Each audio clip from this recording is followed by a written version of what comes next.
Thank God it's Friday. Le week-end arrive enfin et c'est l'occasion bien de mettre un beau chapeau et surtout de souffler après bien une semaine pas vraiment de tout repos sur les marchés américains, des marchés qui devraient même enregistrer des pertes hebdomadaires. C'est dire si la semaine a été compliquée à Wall Street.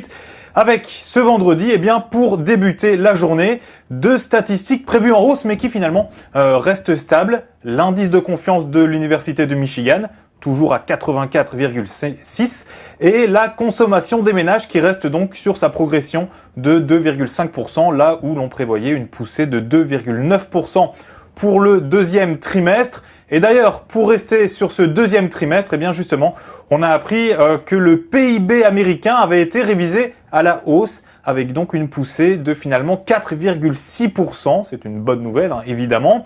Voilà pourquoi, à mi-séance, ce vendredi, Wall Street, après ces lourdes pertes de la veille, était dans le vert. Le Dow Jones prenait 0,38%, juste au-dessus des 17 000 points. Le S&P 500, lui, s'élevait à 1970 points. Et puis enfin, le Nasdaq gonflait de 0,28% à 4479 points. La progression du jour du côté des sociétés concernait Nike, avec un bond de plus de 10% pour l'action de l'équipementier américain.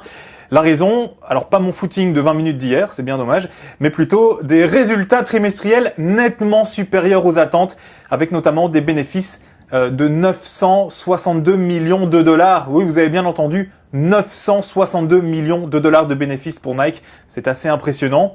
Hier, je vous disais également que l'action d'Apple subissait de plein fouet la colère des utilisateurs des nouveaux iPhones. Aujourd'hui, ça va un peu mieux pour le groupe à la pomme, puisque son titre repartait de l'avant en empochant environ 1,7%.